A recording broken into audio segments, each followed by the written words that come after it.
The alien marketplace was loud and hot, full of strange smells and shouting voices. Traders stood behind their stalls, calling out prices for weapons, food, slaves, and strange animals. Buyers from different planets walked around with cold eyes and heavy wallets. But in one dark corner of the market, no one was looking. Inside a small metal cage, a thin alien girl sat with her arms around her knees. She had light blue skin, big eyes full of fear, and her bones showed through her skin. She wore only a torn cloth around her chest. Her hair was dirty and full of dust. She looked like she had not eaten in days. "Who is that?" A tall alien asked the trader near the cage. The trader laughed. "That? She's nothing, an orphan. Born during the war. Useless. Nobody wants her. Why is she in the mating section?" The trader spat. "Old mistake. She's too weak to breed. No one would pay even 1 credit. She's been here for weeks." Just then, a human soldier named Evan Cross walked by. He wore dusty armor and had a long scar down one cheek. He had just finished a mission and was on his way to find transport off this planet. But as he passed that corner, he heard a soft sound. It was a whimper. He stopped and looked toward the cage. The alien girl's eyes met his. Something deep inside. Evan twisted. Her eyes didn't beg. They didn't even hope. They just looked. Empty. Like someone who had already given up. Evan walked toward the cage. The trader smirked. "Hey human, want a joke? I'll sell you this broken girl for 1 credit. Less than the price of a drink." Evan knelt beside the cage. "What's her name?" "Who cares? She doesn't speak much. Just stares. We call her Scrap. Probably doesn't even know her real name." Evan looked closer. The girl had bruises on her arms and scars on her neck, like someone had pulled her with chains before. "The cage," Evan said quietly. The trader blinked. "Wait, you serious?" 1 credit, Evan said, placing the small coin on the trader's table. With a shrug, the trader pressed a button. The cage hissed open. The girl didn't move. Evan slowly held out his hand. "Come on," he said. Softly, "You're free now." The girl looked at his hand like it was a weapon. She didn't move for a long time. Finally, shaking, she reached out and placed her cold, small hand in his. He helped her stand. She wobbled, and he quickly caught her before she fell. "What's your name?" he asked again. She opened her lips, trying to speak, but no sound came out. Then finally she whispered, "Sira." Evan nodded. "Nice to meet you, Sira. Let's get out of here." As they walked away, the trader laughed. "Enjoy your trash, human. Don't cry when she dies on your floor." But Evan didn't look back. He took Sira to a nearby rest station. It was a small room, but clean and private. He gave her food, soft bread and warm soup. At first, she just stared at the bowl. Then slowly she began to eat, her hands shaking. He gave her a blanket and sat across the room. "You're safe here," he said. "No one's going to hurt you." Sira didn't reply, but her eyes never left his face. That night, Evan watched her as she slept, curled up like a small animal. She had pushed the food bowl to the side, leaving half untouched. Maybe she was saving it, just in case no food came again. He couldn't sleep. His mind kept asking questions. Why was no one willing to take her? Why was she left in the mating section if she was so young and weak? Why did her eyes look so haunted? And then came a strange thought. What if she was more than she seemed? Sira didn't sleep, even though she lay under a soft blanket and her stomach was no longer empty. Her eyes stayed wide open, staring at the ceiling. She had never known a bed. She had never known kindness. All her life, the only touch she felt was cold metal chains or cool hands. Now this human, he didn't chain her. He didn't shout.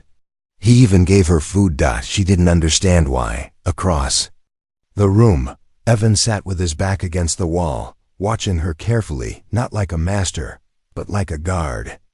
Like someone expecting danger. He could feel it too. Something about her didn't make sense. She looked like a starving child, but her eyes, they held something ancient. A deep pain. Like she had seen more than her years should allow. You want more food? He asked quietly. Sierra slowly shook her head. Do you want to leave this planet? Again, no answer. I'm not going to hurt you, Sierra, Evan said, voice calm. You don't belong in that market. You don't belong.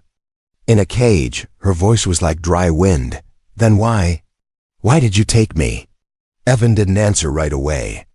He looked down at his hands, then back at her. Because no one else did, he finally said. That answer made her eyes blink, as if she had never expected to hear something like that. She wrapped the blanket tighter around herself and whispered. They all said, I'm broken, that no one will ever want me.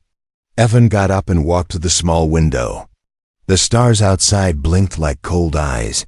He had seen so many wars, so many planets destroyed. But nothing made him feel more helpless than seeing a young girl believe she was worthless. Well, he said, they're wrong. Sierra stared at his back, her voice barely audible. Even for mating? Evan turned, surprised. What? Sierra's cheeks burned blue. That's why I was in the mating cages. They said if I can't be a mother, then I'm useless. Evan walked over and knelt down, eye level with her. Sierra, you don't have to be anything for anyone. Not for me, not for them. You're free now. For the first time, her lips trembled not. In fear, but in confusion. Free? He nodded. You decide who you become, not them. Silence filled the room like fog. Then came a knock at the door. Evan's hand went to his weapon, instantly. He motioned for Sierra to stay behind the bed. The knock came again, louder. He opened the door just a little. A tall alien stood there in dark robes, his eyes hidden behind silver lenses. I saw what you did, the stranger said, his voice calm but cold. You took the orphan. Evan didn't. Blink, what's it to you? She doesn't belong to you, the alien replied. She doesn't belong to anyone. But she is not what she appears. Evan narrowed his eyes. Who are you? The alien smiled. Let's just say I study rare things. Be careful, human. You might have taken something you're not ready for. He turned and walked away into the shadows. Evan closed the door and locked it fast. What did he say? Sierra whispered. He said you're rare, Evan replied, watching her closely. Do you know why? Sierra hugged the blanket and looked away. No, I was just born wrong. Evan didn't believe that anymore. There was something in her blood, something important. And now, others were watching. He sat beside the door all night, weapon ready. This wasn't just a rescue anymore. This was the start of something much bigger. And deep down, he knew. He wasn't the one saving her. One day, she might be the one saving him. The machine beeped once, then again. Then it stopped. Evan stared at the screen, confused. The alien medic tilted his head, then turned to Evan with a strange look on his face. This is not normal. Evan crossed his arms. What do you mean? The medic, a short, bug-eyed alien named Dr. Chicks, moved nervously around his lab. I ran simple health scans on the girl, like you asked. I thought she was just malnourished, but her blood, it doesn't match any known race. She's from the outer colonies, Evan said. Maybe a hybrid? Chick shook his head. No. Not hybrid, not mixed. Her blood has markers. Older than our database records. Ancient. And something else. What? Evan asked, stepping closer. Dr. Chicks lowered his voice. Her cells are changing. Evan frowned. Changing how? The medic stared at the screen like it was a ghost. Like they're waking up. Meanwhile, in the hallway outside the med center, Sierra sat alone, her small hands in her lap. She swung her feet back and forth, nervous. The room was too bright. Too clean. She wasn't used to these things. Her mind kept waiting for someone to scream at her. Hit her. chain her, but no one had. Not since Evan came. She looked at her reflection in the smooth silver wall. Her blue skin was still pale, her hair messy. But something in her eyes looked different. Was that hope or fear? A tall alien woman walked by and gave Sierra a disgusted look. "Poor thing," she whispered to another alien. "Why would a human waste his time on that?" Sierra looked down. Their words still hurt. They always hurt. Inside the lab, Evan was trying to make sense of what he'd just heard. "You said her blood is ancient. What does that mean?" Dr. Chicks hesitated, then brought up a glowing image. "You ever heard of the first races?" Evan blinked. "That's just myth, stories told to kids." "No," Chicks whispered. "They were real. Long ago, before the Alliance, before war, before slavery. The first races built cities in the stars. Then they vanished. We only found bones, old tech ruins." Evan's heart beat faster. "And what does this have to do with Sierra?" The medic turned the screen to him. "Her blood. It carries the same genetic pattern found in first-race remains. She may be the last living descendant." Silence. Heavy. Cold. Evan whispered. "Does she know?" Chick shook his head. "No, and maybe she shouldn't. If the wrong people find out." Evan didn't wait for the rest. He stood and rushed out. Sierra looked up as Evan stepped into the hallway. He crouched down and gently took her hand. "We're leaving," he said. She blinked. "Did I do something wrong?" "No," he said. "You did everything right. That's why we have to move fast." As they walked, Evan kept his hand near his weapon. Something in the air had changed. He could feel it, like they were being watched. Sierra tugged at his arm. "Why are we running?" Evan glanced down at her. "Because you're more important than anyone ever told you. And now others will want to use you." She stopped walking. "Use me like before?" Evan turned and knelt. "No, not this time. Not if I can stop it." Sierra's eyes filled with something strange, something new. Trust. Later that night, they found shelter in an old transport hangar. Evan sealed the doors and checked his blaster twice. Sierra sat near a small heating unit. She pulled her knees to her chest. "Evan?" she said softly. "Yeah?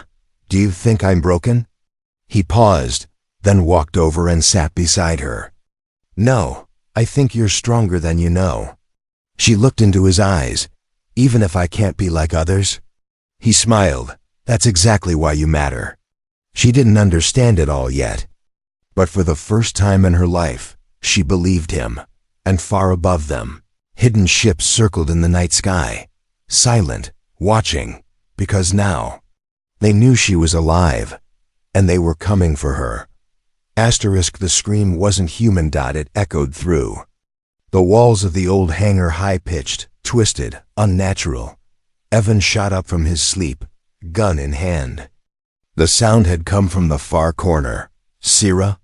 She was curled on the floor, shaking violently, her body glowing faintly blue under the dim lights. Her eyes were shut tight. Her fingers clenched the floor. She wasn't screaming. Something inside her was. Evan rushed to her side, dropping to his knees. "Sierra! Wake up! Look at me!" Her eyes snapped open. For a moment, they weren't hers. They glowed silver, then the glow faded. She blinked, breathing hard, soaked in sweat. I'm sorry," she whispered, holding her head. "Something's wrong with me." Evan wrapped a blanket around her shoulders. "It's not your fault, but I think we need help." Evan didn't trust anyone anymore, but he knew one place that had answers. He took Sierra across the border to an off-grid lab, hidden deep in the metal mountains of a ruined planet. It belonged to an old friend, Dr. Mara Vuss, a rebel scientist, once chased by the Galactic Council for genetic crimes. She greeted Evan with a gun in one hand and a cigarette in the other. "You really bring me the weirdest gifts," she muttered, letting them in. Mara's lab was filled with blinking screens, hanging wires, and tanks full of glowing fluids. Strange creatures floated in them, asleep. Or maybe dead. Sira stayed close to Evan, holding his sleeve tightly. Mara raised an eyebrow. This her? Evan nodded. She's changing. Mara took one look at Sira, then said, Yeah, I can see it. She's activating. Activating. What? Mara smirked. Let's find out. Sira sat in a tall glass chamber while Mara ran scans. Lights danced over her skin. Small machines buzzed and clicked. Evan stood behind the glass, tense. Sira looked scared. Will it hurt? No, Mara said gently. Just lights and questions. Nothing sharp. But as the test began, something strange happened. The machines froze. The lights dimmed. Then the screens flashed one word. Unclassified. Mara stared. What the hell? She turned to Evan. Your girl's biology just shut down my system. I've tested thousands of species. None of them ever did this. Sira looked down at her hands. I didn't mean to.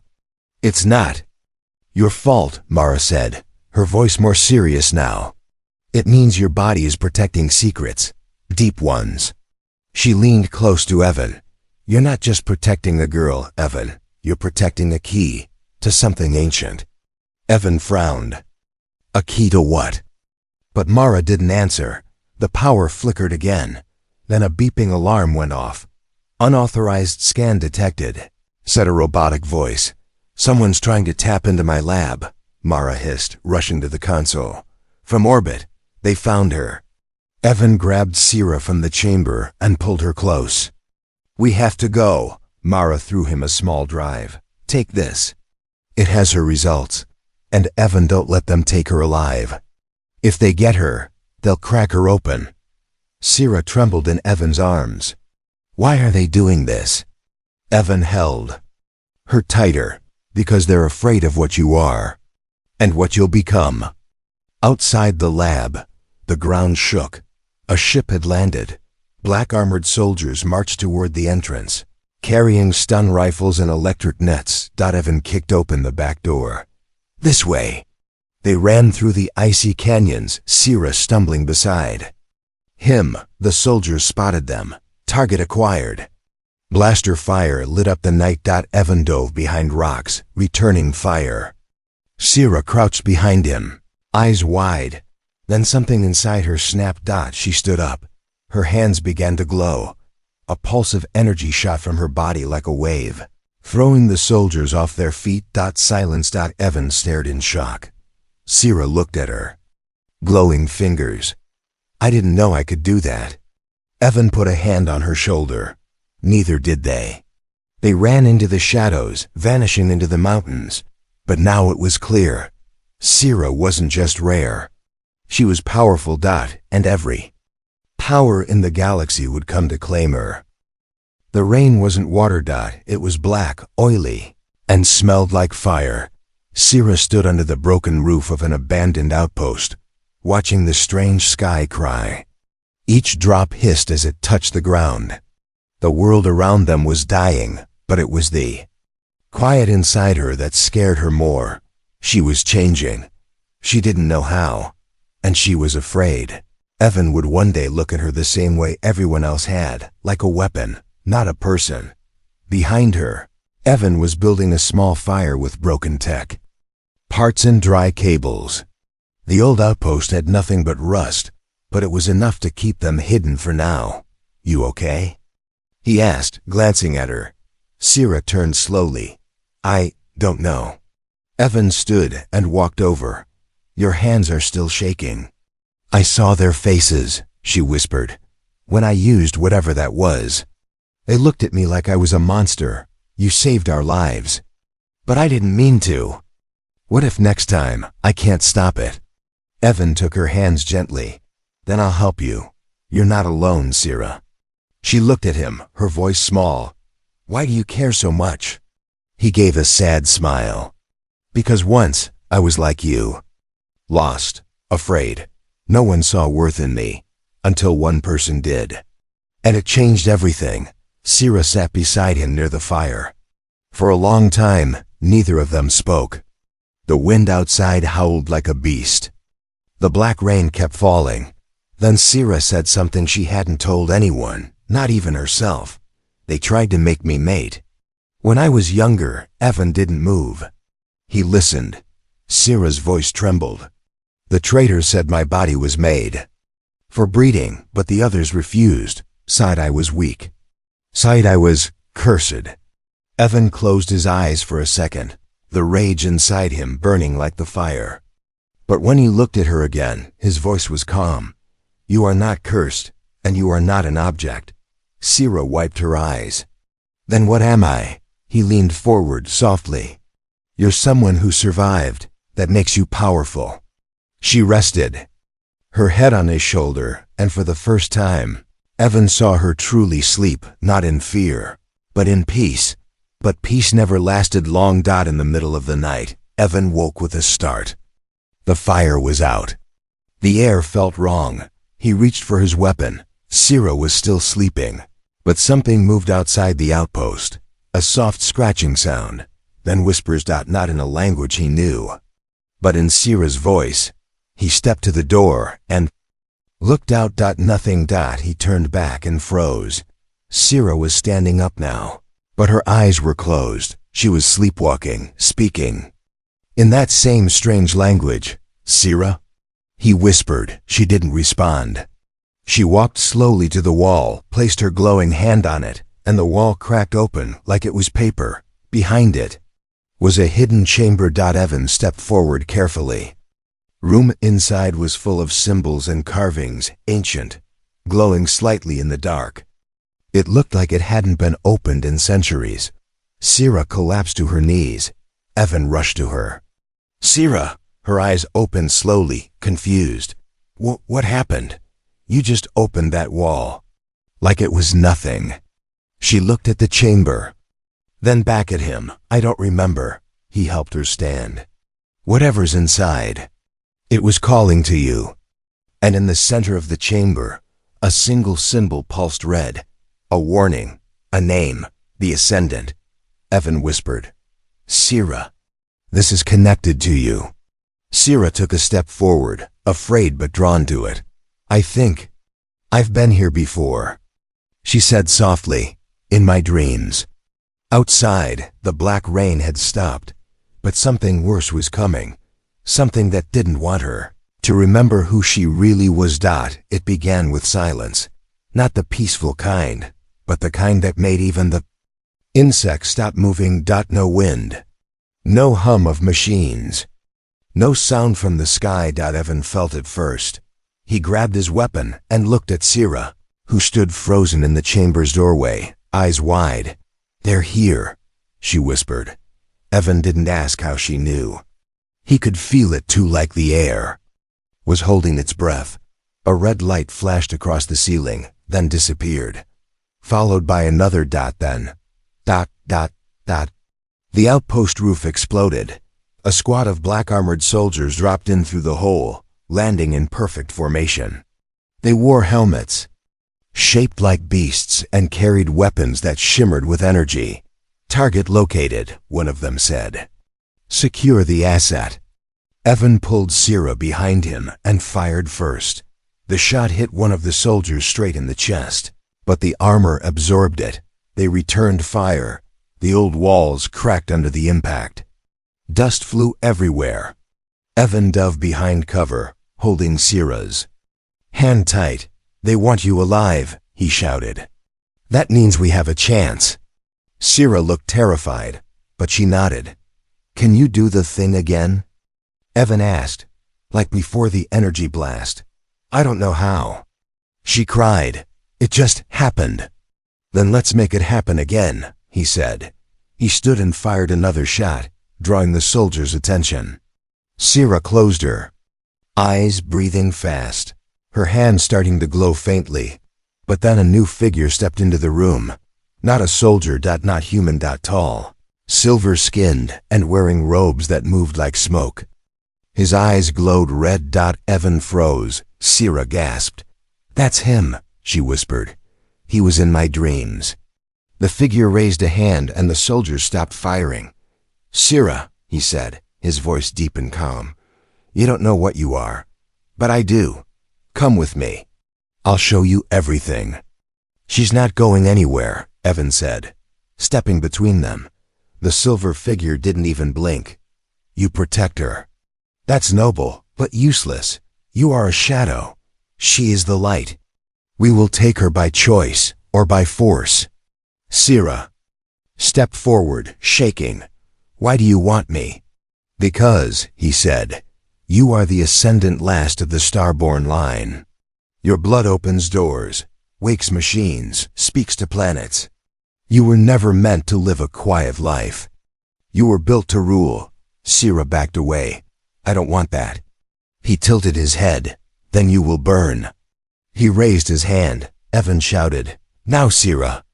In a flash of panic, she screamed. Her whole body glowed with blinding blue light. The energy exploded from her like a wave, throwing the silver figure and all the soldiers back through the hole they came from. The outpost shook violently. Evan grabbed Sira and ran. They didn't stop until they reached the edge of a broken canyon. Smoke rose behind them. Ships circled above. Sira collapsed to her knees, weak and dizzy. Evan knelt beside her. "You did it. You saved us." She looked up at him, tears running down her face. "But I hurt people." "No," he said firmly. "You protected yourself. That's not the same." Sira looked at her hands. "If I'm this ascendant, what happens now?" Evan looked to the sky. "Now, we find out the truth, and we stop running." Because he knew now Sira wasn't just important.